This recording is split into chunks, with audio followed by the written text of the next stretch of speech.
The Pistons are the basketball champions of the world. Detroit, it's time. It's playoff time, Detroit. Let's go to work. Shout out Detroit. I got to buff up, you know what I'm saying? Detroit, I'm all the way in. Detroit Pistons, I'm all the way in. Let's do it. Hello, everyone, and welcome to another episode of the Buffs On Podcast. We are the best POD in the 313. We got some things to rant about today. I'm going to hand the mic over to Vali. He's going to go crazy on the team and giving his thoughts on the team's recent play. And then Coni isn't with us at the moment, but he's going to join us very soon. And we are going to go over some potential trades that we think the Pistons could make coming off of the NBA Cup elimination that we suffered against the Bucks. So without further ado, Vali, go crazy, man. Tell me how you're feeling about this team right now. I'm based on the last 5 games, 5 to 7 games or so, I'm at like a 9 out of 10 in my concerned meter right now. This is really interesting considering, we've won 9 basketball games. That is a considerable improvement from last year. So sometimes it almost feels silly to like hold back and like go at this team, but I'm at that point right now. After watching blowout after blowout, where there's consecutive lack of effort in each and every single one of these games, and we're losing to the same reasons. We don't play defense, we don't guard three-point shooters, and on top of that, we turn the ball over more than anybody in this league. And that's just a really big concern. And I know you know exactly where I'm going with this, Amit, and Connie just joined. You know exactly where I'm going with this. I'm so upset with Jalen Duren, man. Not only did he get his butt handed to him by Luke Cornett, of all people, last time out, his overall lack of effort has been so concerning. How about this? Last year, in 61 games and 60 starts in 29 minutes, Jalen Duren averaged 13.8 points per game and 11.6 rebounds per game.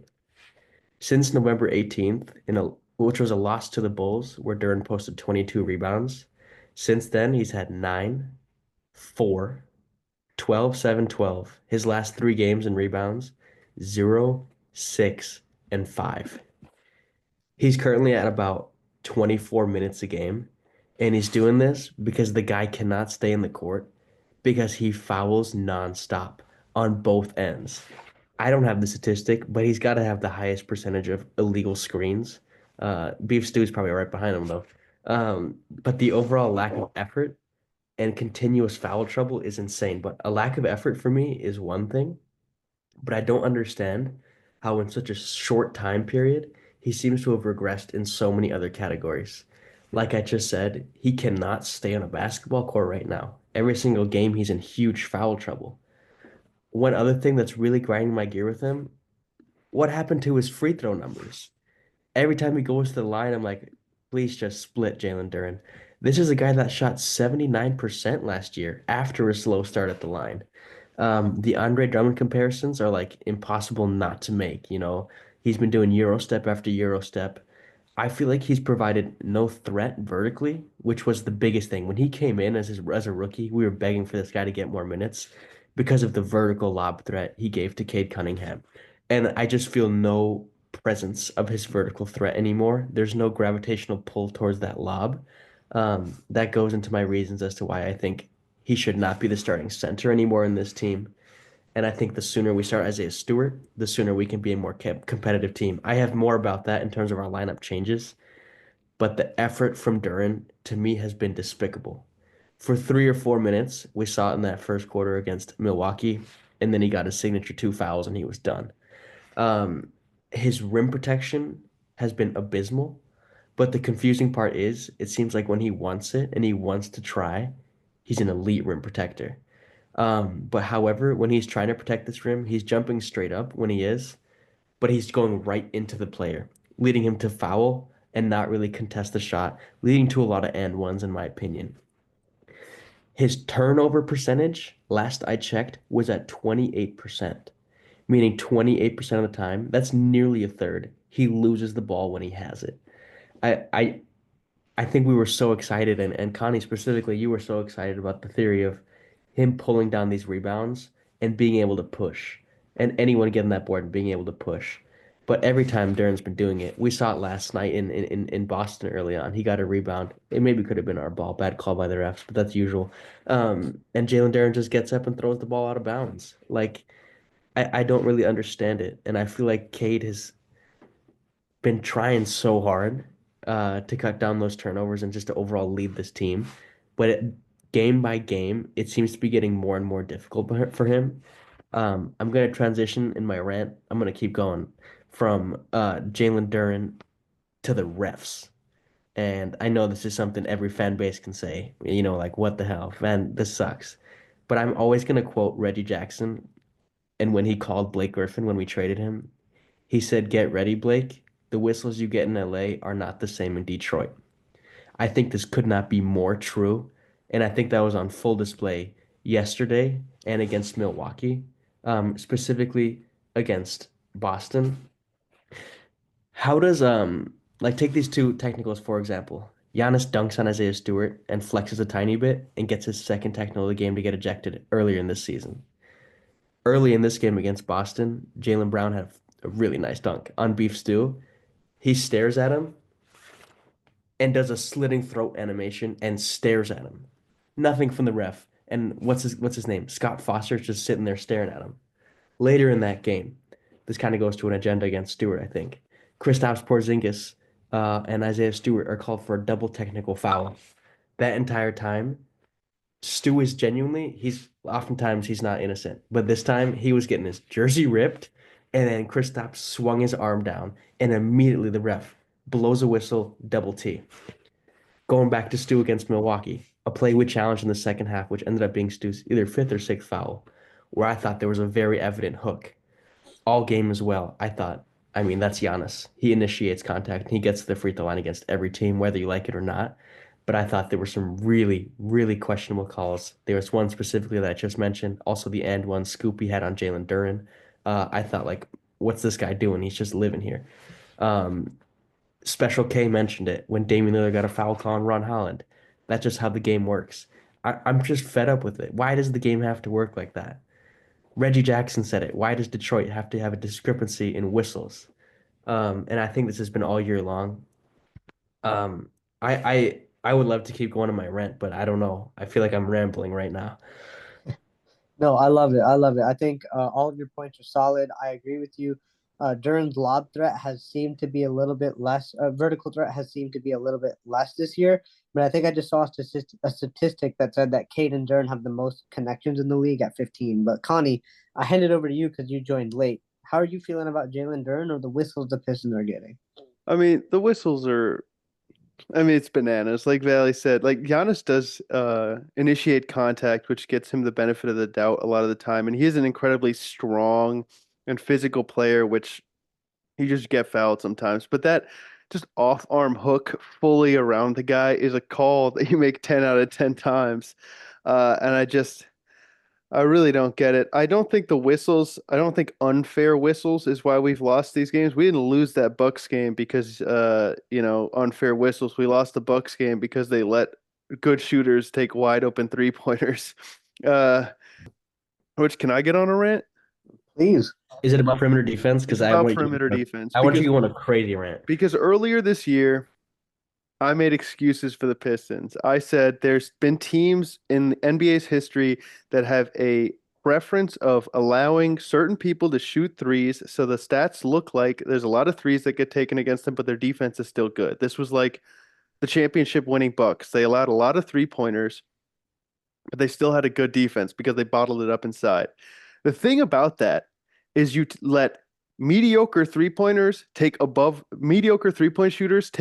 the break threes. That's how that defense works. The Pistons allow wide open corner three-point shoots and corner three-point shots from freaking AJ Green, Dame Lillard, Taurean Prince, who's the number one three-point shooter in the league by percentage this year, just wide open for the top of the key, wide open from the corners. It is the simplest action that there is this insane overhelp from guys that aren't gonna like do anything. It's like the Giannis drive. Beasley comes down, not to like actually do anything, but just to like, I guess, be near him, kick out to a three-pointer.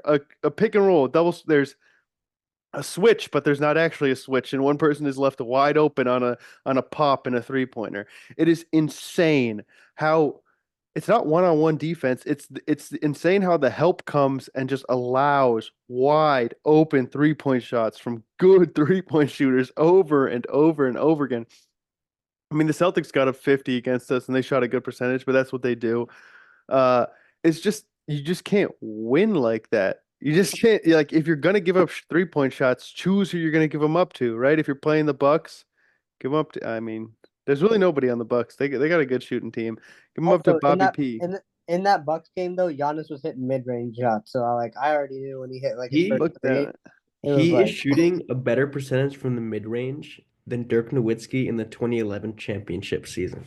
yeah. Okay, I mean, there's a difference to the like the difficulty in the mid-rangers that they were taking. It's Mid- because everybody sags off of Giannis because he's an unstoppable paint force, you know. But he is hitting them flat out. He is. When he hits those, it kind of makes it really tough to guard him. But yeah, But on continue with Jalen it. Duren, Yeah. just some of the most,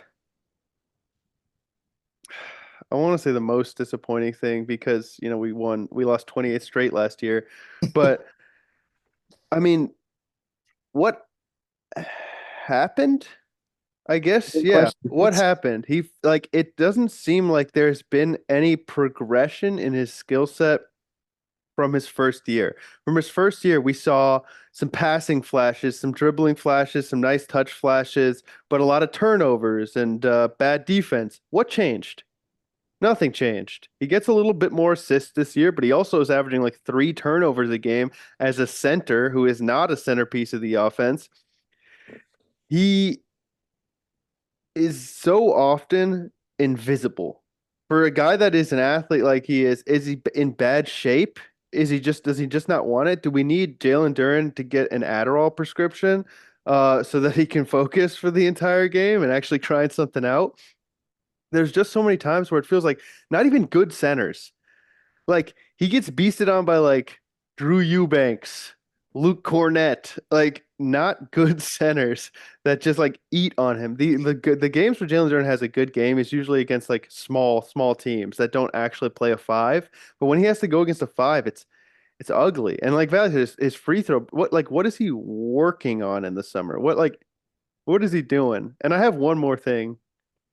This is a niche biomechanics thing that people might not care about, but there's this group called B-ball biomechanics, and they look at how like shooting and jumping and like how that feeds into basketball.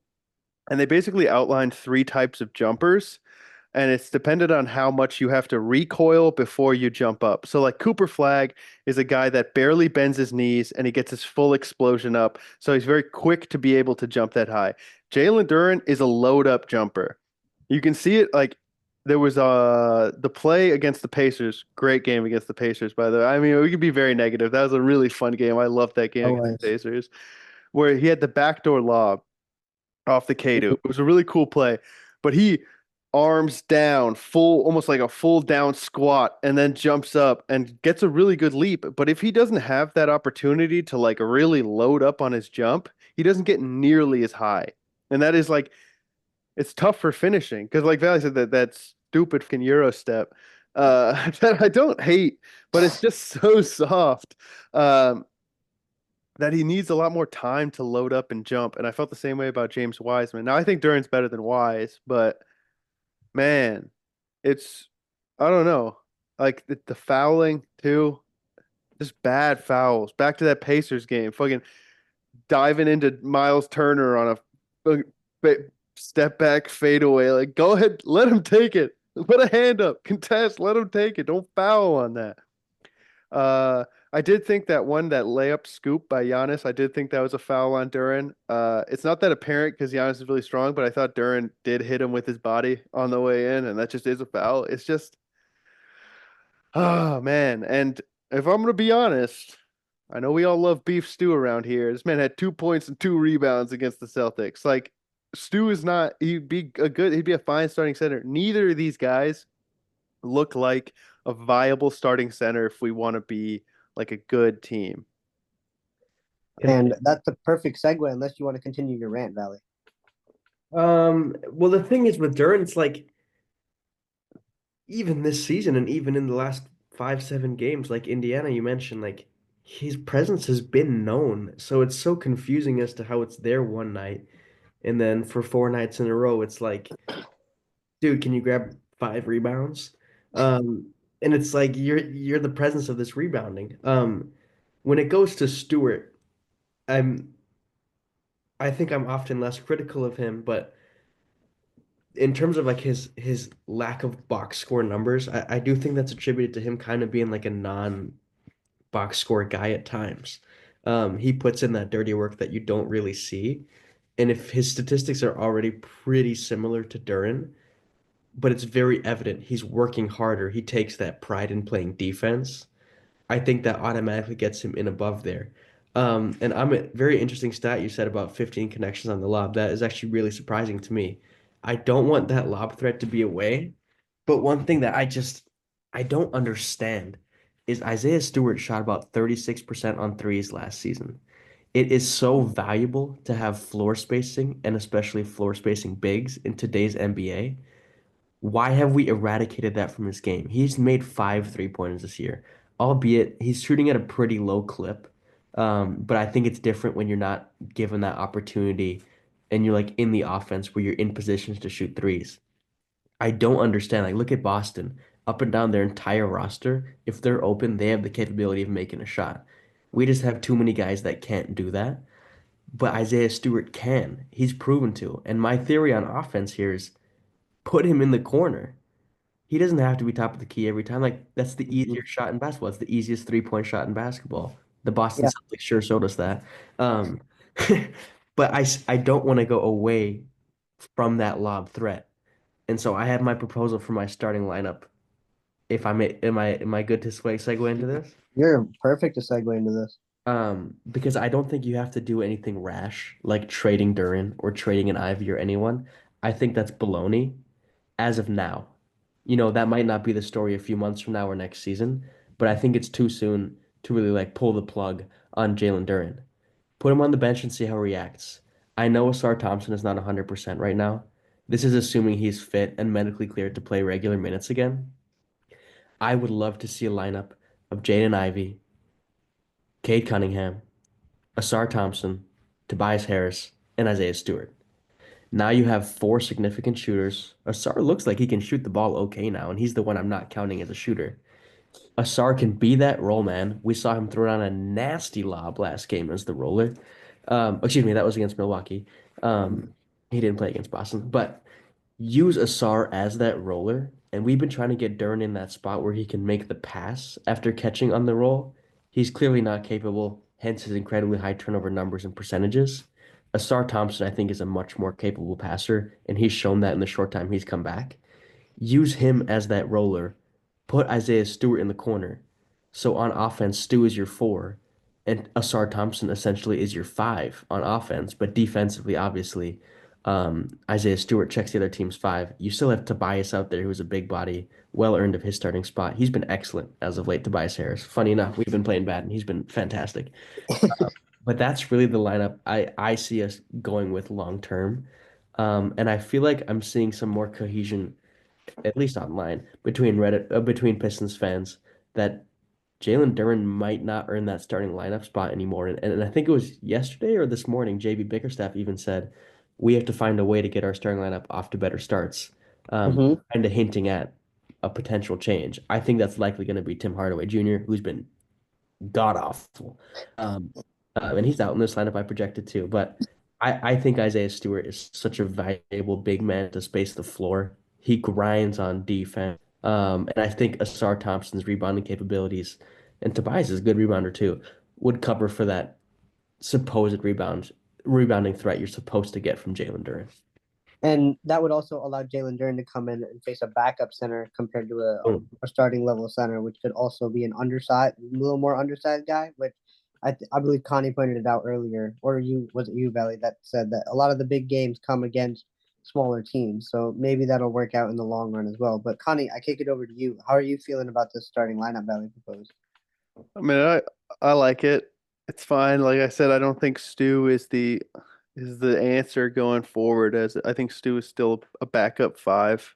I think he's good, but like there are also games where he can get fully taken out of it just with like kind of poor touch and shooting around the rim. But I like the idea of the five. I like moving THJ out for Asar Thompson Mm-hmm. just because he has not been the same since he got his head bonked, which is tough. So, but are we talking trades on this We pod? are.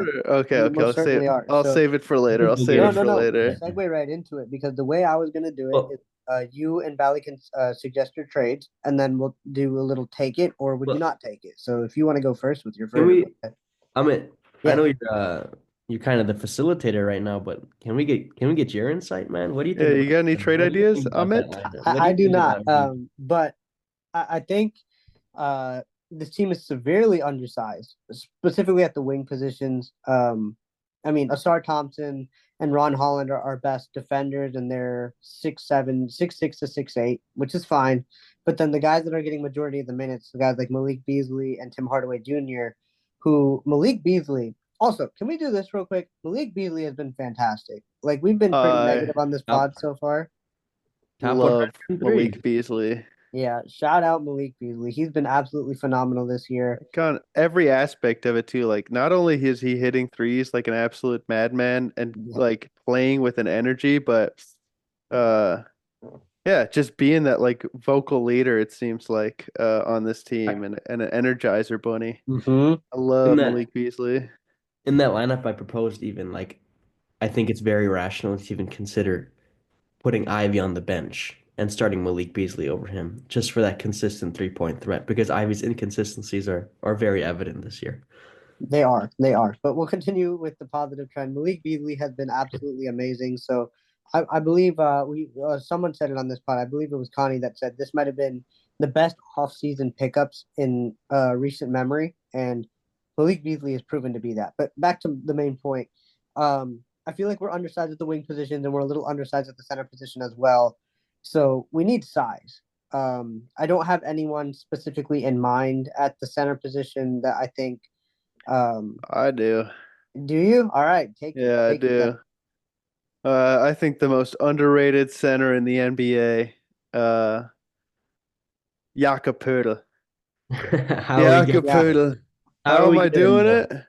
it? Uh, I was working on the trade machine, and to get Jakob Poeltl, we give up Jalen Duren, which we give the Raptors a young center to build with. You know, Pirtle's not quite on their timeline. That goes with, Scotty Barnes, RJ Barrett, and Emmanuel Quickly.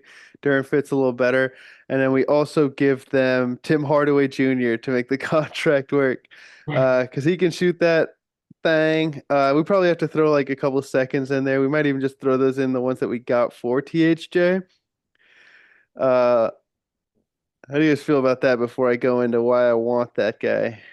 I'm kind of on Valley's page that he mentioned earlier. I don't want to give up on Duren just yet, but the addition of Jakob Poeltl would be a significant improvement, and he's basically almost, beside the floor spacer, everything that we need out of the center position: rim protector, size, a little bit of a lob threat, even though it's not significant. But Valley, how would you feel about it? Oh, Pirtle Pirtle has legit an all-star case this year. I think he's been elite. His touch around the rim is ridiculous, and he's a good rim protector. But it's it's as disappointed as I've been with Duren this season, and as of late, it's too soon for me. I disagree. We said the same thing about Killian Hayes.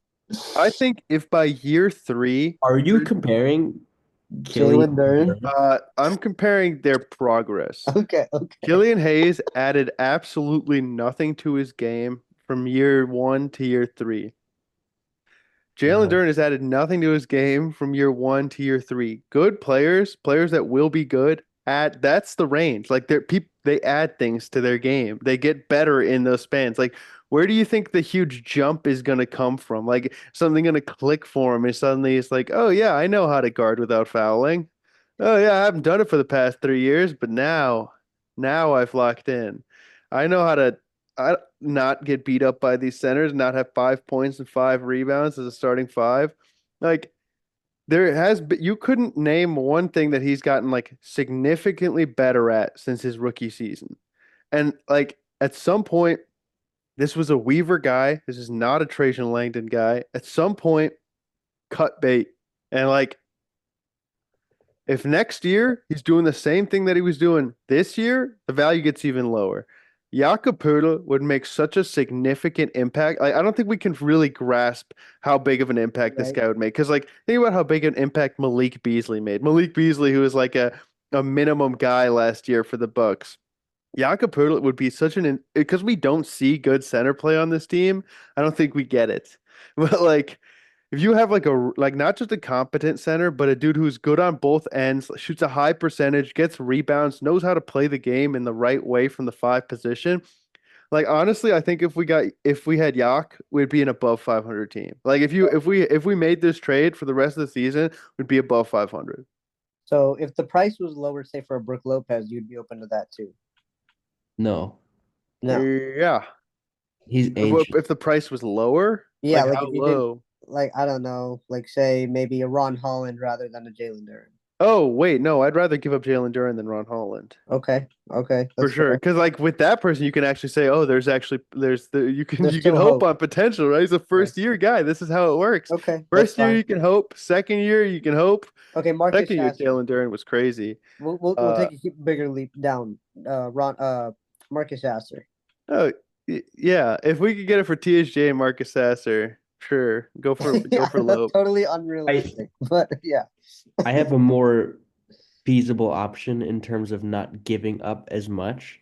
Okay. I know you're not a huge fan of this, but the asking price for Nikola Vucevic is apparently 2 second-round draft picks. Oh, I love that. Give I me Vooch. give Again, me a guy who is a good center. Like he's not a crazy good center, but he is so much better than the guys we have. But what Uh, about rim and the protection? starting center that can space the what rim floor. protection? Put him in for Duren. You get the same amount of rim protection. You might even guard a little better. Like honestly, you might pick At up least less fouls. You know, it's easy. Like if he yeah, doesn't jump, you know what Vooch can't do? Jump jump. the wrong way, right? Yeah. Duren jumps the wrong way. Vooch can't jump. Even if he jumps the wrong way, he's still in position. Like I'd take Vooch in a heartbeat. 2 seconds? Yeah. Give him the 2 seconds we got from THA. Those were pretty good. Give him 2 seconds and THJ to fill the contract difference. Yeah. Might have to make it like 5 seconds then. No, that's fair too. Valley, I I know you had somebody else you had your eye on if you want to throw that out there too. I had a few guys I've had my eye on. I think this team is in a desperate need of acquiring another option that can like thoroughly score the ball. We also You need a have backup point guard too. So Well, okay, before I get into my proposed trades, I have a okay, solution, a more passive solution to both backup point guard and the center position. okay, Um, I think Marcus Sasser's been fantastic when he's played. he I has. think Yeah. talk about progressing from season to season. It's a very small tweak he's done, but we were always upset. Why can't you catch and shoot with Marcus Sasser? Why do you have to rock back and forth, back and forth? He seems to be catching and shooting the ball a lot more this year, and it's very evident that his three-point shooting has gone up because of it. On top of that, he's a low turnover guy, which has kind of surprised me. He's relatively low turnover. He's lower than Jaden Ivey and Cade Cunningham. Um, so I think that's something important. And I think this the other one is a bit of a stretch, but I think Paul Reed deserves to be in the rotation. If that's 7 to 10 minutes a night, I'm okay with that. But like statistically, our output from our bigs and Stewart and Duren hasn't been there. And when Paul Reed plays, he statistically gets some stuff done. His 3-point shot is goofy looking, but it He actually is goes a in. pretty decent shot.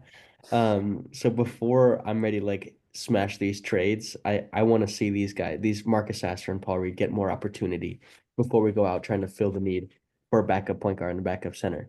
However, I am a fan of that Vooch deal. If the asking price truly is that low and we can figure something out where we're not giving up that many assets, I'm all in for it. That's a proven player, a floor spacing big. I have a few names for our backup point guards. I think we'll get into a couple of them. I know you have three loaded up. Do you want to say those first before I say mine? I think he's a little more outside of the box. Yeah, well, I mean, mine are obviously basic. We have the Bleacher Report suggested Malcolm Brogdon. We have Dennis Schroeder, and one that was just recently waived by the New Orleans Pelicans. I got Elfrid Payton. Mm. That Peyton waving makes me feel like Brandon Ingram is getting moved. Cough, Because cough, they had to free talking up a about roster trades. spot. So what I was saying is we need a scoring option. Yeah. Got sidetracked. Cade Cunningham, you know he can give you 25 every single night if he wants to, probably more if he wants to.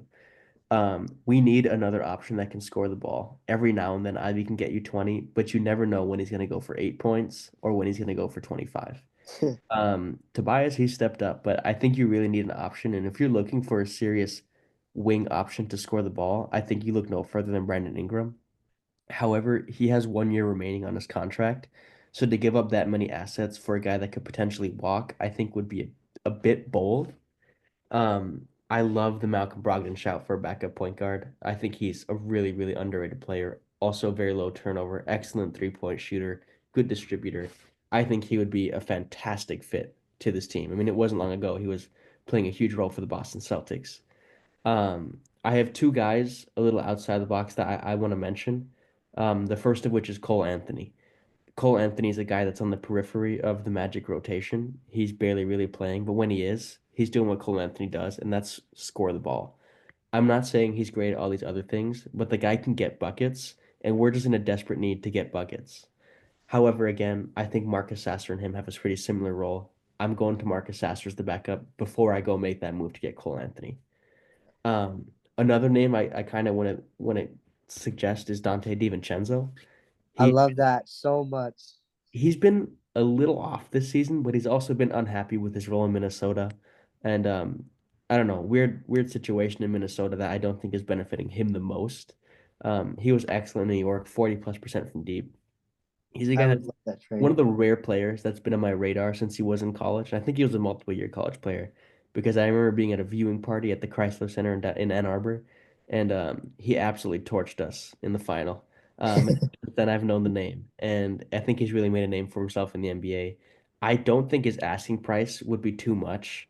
I think Minnesota could be a bit greedy and try to get some players, but um, DiVincenzo and Cole Anthony are two kind of guys like I think would could really contribute to this team. I'm running a little low on time here, so I'll kick it over to Connie. How are you feeling about a DiVincenzo, Cole Anthony, Brandon Ingram, or any other names you want to throw into the hat? I mean, I'd love all those guys. DiVincenzo might be a good guy to go after just because he has had such a slow start to this season, and the Wolves are not off to a blistering pace, so they might be a little more willing to give up guys. BI, BI would be a great guy to get. I just worry about getting the salaries to match because he's what? He's a Yeah, $40 million guy, pretty much. I something believe around it's there. up there. I believe, yeah. Like so, like what do we even have to give up? It would ha like just I to make think the contracts work. And THJ the would probably inspector have to have be in there. Isaiah Stewart would probably have to be in there, and then you're pretty close when Yeah, you have okay. this. THJ and Isaiah Stewart take into account we have works. what So I 12 think if we million do cap room. THJ, Isaiah Stewart, and for Simone Fontecchio, we'd at least be in the ballpark. I mean, THJ and Isaiah Stewart works. I'm on the ESPN trade machine right Okay, now. okay. Um, would they want to do that? I don't know.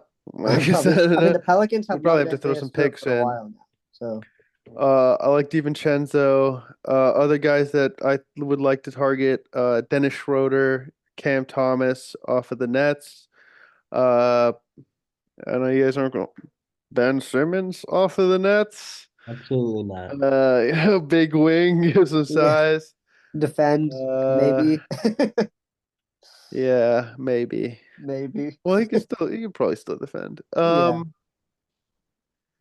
Other than that, like to fix our backup point guard problems, there's like you already mentioned Alfred Payton, and we talked about in the beginning of the year, Markel Fultz is still sitting as a free agent that I think could do something for us. But I really think our biggest issue is that we do not have good center play. And I really hope that they make some sort of move to get a veteran, a competent guy at the center position that can eat up some of these minutes in a positive way. Uh, when the other two guys just don't have it like they didn't against the Celtics. So I got to wrap this up here. So we'll end it with this. I know we're sitting here in December, a couple of months out from the trade deadline, but quick yes or no. Is Jalen Duren here come post trade deadline? I'll kick it to Valley first and then Connie, you. Yes. Connie? I'll just say no for the heck of it. All right. And If then he what keeps about on the Isaiah Stewart? trajectory he's on. Isaiah Stewart, Yeah. yes. Okay. It'd be a fool to trade Isaiah Stewart. We would be a fool to trade Isaiah Stewart, but I think we're gonna do it. I believe we are too, just for the fact that he's not a Trajan guy, and Trajan may be looking to make a move. But we will see. Thank you guys so much for listening. If you're still with us, much more trade talk to come in the coming months. We were just itching to get some names out there. Let us know about the names we threw out there to you guys today. And if you think the Pistons should target any of those guys, let us know if there's a guy that we didn't talk about that you think we should go after as well. But until next time, for the Buffs on Detroit, the future is bright. Kids and all-star.